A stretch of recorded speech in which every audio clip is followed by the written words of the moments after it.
হাদিকে আমি যতদূর শুনলাম যে হাদিকে নানানভাবে বলা হচ্ছিল যে হাদি তোমার উপরে হচ্ছে অ্যাটাক হওয়ার সম্ভাবনা আছে। আমি ভিতরে আলাপ নিয়ে এবং ওর আশেপাশে মানুষের আলাপ নিয়ে শুনেছি। আর এছাড়াও জুলাইয়ের যারা সম্মুখ সারিতে ছিল তাদের কিন্তু রেগুলারই নানানভাবে মেসেজ দেওয়া হচ্ছে, ফোন করা হচ্ছে। আমি মনে করি এই যে ঘটনাটা আজকে ঘটলো এটার দায় অনেক বেশি প্রশাসনের।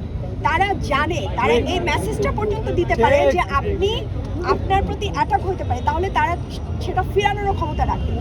এবং আলটিমেটলি কত ঘন্টা পার হয়ে গেছে, এখন পর্যন্ত গ্রেফতার হয় নাই কেউ।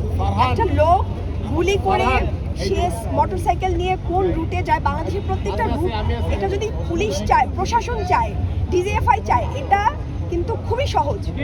আমাদের বাংলাদেশের পুলিশদের সেই পরিমাণ ক্ষমতা আছে যে তারা যে কোনো একটা ঘটনা ঘটলে সাথে সাথে চাইলেই তাদেরকে হচ্ছে গ্রেফতার করতে পারে। এটা খুব একটা যে মানে একদম চোখের সামনে, এবং গুলি করে সে 6 সেকেন্ড আরও দাঁড়ায় ছিল, তো স্পষ্ট দেখা যাচ্ছে, চেহারা দেখা যাচ্ছে, চাদর দেখা যাচ্ছে, মোটামুটি একটা অনলাইনে একটা পরিচয় দেখা যাচ্ছে। প্রশাসনের এইখানে কোনো ব্যর্থতা আছে কিনা, এবং প্রশাসন জানে, তারা বারবার পলিটিক্যাল যারা লিডাররা থাকে, আমরা যারা থাকি, তাদেরকে নানানভাবে নানান জায়গা থেকে অ্যালার্ট করা হয়। তাহলে তারা যদি অ্যালার্ট করতে পারে তাহলে তারা কেন ব্যবস্থা নিতে পারে না? কেন আজকে ওসমান হাদির মতো ফিগারের গায়ে মানে হাত আসলো, তার দিকে শুট আসলো? এটার জবাব প্রশাসনের দিতে হবে, এবং এটা আমরা যারা জুলাইয়ের যারা আছি এটার জবাব না নিয়ে আমরা থামবো না। আমরা জানি যে জুলাই এখনো শেষ হয় নাই। আমাদের যে হয়রানি করা হচ্ছে, থ্রেট দেওয়া হচ্ছে, এটা কারো অজানা। আমাদের ঠিকানা পাবলিক করা হচ্ছে, ফোন নাম্বার পাবলিক করা হচ্ছে, প্রতিনিয়ত হুমকি দেওয়া হচ্ছে। এবং আজকে এই ঘটনার পরে দ্রুত তদন্ত এবং গ্রেপ্তার আমরা দাবি করি। কে এর পেছনে আছে, কে নির্দেশদাতা, এটা যাতে সরকার দ্রুততম সময়ে এটা সর্বসম্মুখে প্রকাশ করে বিচার নিশ্চিত করে, এটা করতেই হবে।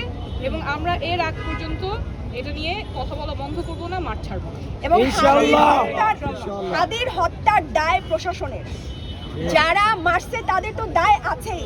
বাংলাদেশের আইন কানুনের যে অবস্থা, এই দায় প্রশাসনকে নিতে হবে, অবশ্যই নিতে হবে। তারা, আমি বারবার বলি, তারা যদি জানে যে আমাদের উপরে অ্যাটাক হওয়ার সম্ভাবনা আছে, তাহলে তারা সেটা জেনে চুপ করে থাকে কেন? বাংলাদেশের ডিজিএফআই থেকে, পুলিশ থেকে শুরু করে তাদের সব আমি মনে করি ক্ষমতা আছে। তারা কোথা থেকে ইনফরমেশন পায়, সেই ইনফরমেশনগুলো তারা যদি আমাদের দিতে পারে, সেই ইনফরমেশন কেন তারা সেইখানে গিয়ে ব্লক করতে পারে না, তাদেরকে ধরতে কেন পারে না? এই দায় প্রশাসনকে নিতে হবে।